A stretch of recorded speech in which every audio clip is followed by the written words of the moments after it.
Welcome back to Exceptionally Calm's series of Quiet Mountain, where every feeling has a place to rest and every heart can learn something new. Before the story, I'd like to share something important. The sensory techniques in this story are based on principles commonly used in occupational therapy, mindfulness, and emotional regulation. They are not magic, nor are they meant to replace therapy. Instead, they help children and adults slow their nervous systems by engaging their hands, eyes, breathing, and imagination together. The story is written so that parents can simply read it out loud each night. Adults often find themselves relaxing just as much as the children. Let's go on with the story called The Little Sculptor of Quiet Mountains. Take a slow breath in. Now let it drift away like a feather floating across a quiet lake. One more. Good. Tonight, we're going to visit a place where no one is expected to be perfect. Not children, not parents, not teachers, not even grown-ups. Because everyone has storms inside sometimes. And tonight, we're going to learn what to do with them. Once there lived a child named River. River was brilliant. River could build incredible inventions from blocks. River remembered facts about planets, insects, and trains. But there was something River couldn't understand. Sometimes their body became louder than their thoughts. A tiny disappointment could suddenly feel as big as a thunderstorm. Someone standing too close. A change in plans. A noisy room. Waiting in line, even putting on shoes, could make River's heart pound. Their muscles became tight. Their hands wanted to push. Their feet wanted to kick. Their voice became enormous before their brain had time to think. Afterward, River always whispered, "I didn't want to do that." But by then, the storm had already blown through.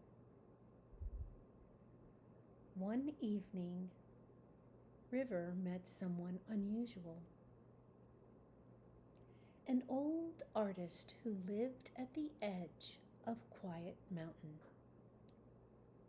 The artist wasn't famous. She wasn't rich. She simply smiled more peacefully than anyone River had ever met. She carried a small satchel. Inside were only 3 things: a lump of soft clay, a smooth stone, a tiny sketchbook. River looked confused. "Where are your tools?" The artist smiled. "They're already here." She pointed to River's hands. "The strongest hands," she whispered, "are not the ones that push. They are the ones that shape." River didn't understand. The artist handed River the clay.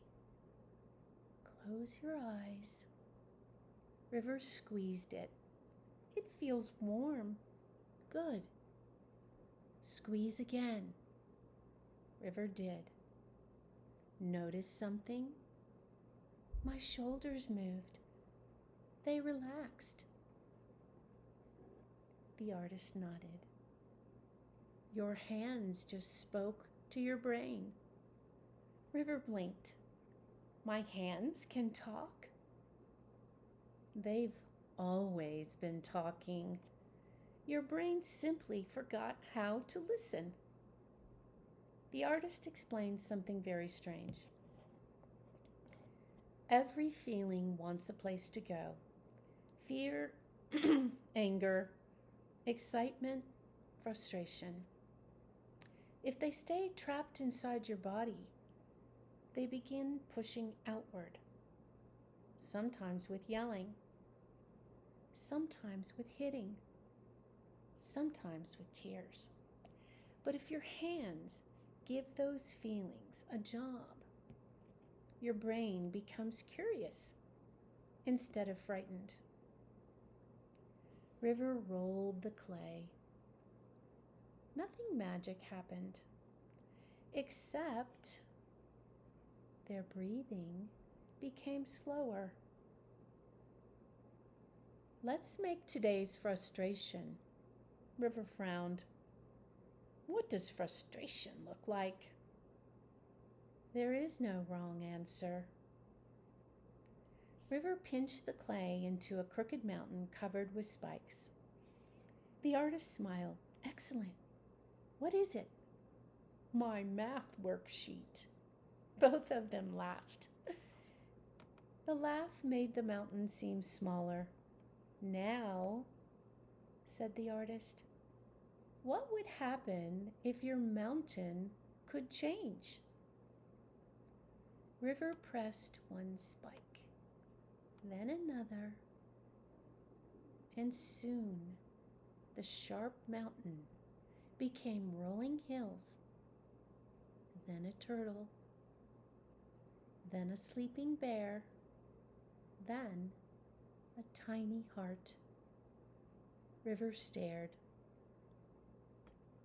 The anger disappeared. The artist shook her head gently. No, it transformed. There's a difference. The next morning, River woke before everyone else. Instead of rushing downstairs, River picked up the clay. Only 10 minutes. Squeeze, roll, press, flatten, breathe. The artist called this the morning anchor. By the time breakfast came, River's body felt different. The cereal tasted better. The kitchen sounded quieter. Even waiting for toast wasn't quite so impossible. At school, something surprising happened. Another child accidentally bumped into River. Normally, that would have started the storm. Instead, River remembered the clay. Their hands slowly squeezed together, just like shaping an invisible ball. No one even noticed. Their fingers quietly became the sculptor. Their breath slowed. The storm hesitated. It didn't disappear, but it became small enough to choose. River stepped back instead of forward. The teacher smiled. River smiled back. That evening, River drew what had happened. Not words, just circles, lines, mountains becoming rivers, lightning becoming trees, and drawing. It wasn't beautiful. It didn't have to be. It wasn't art.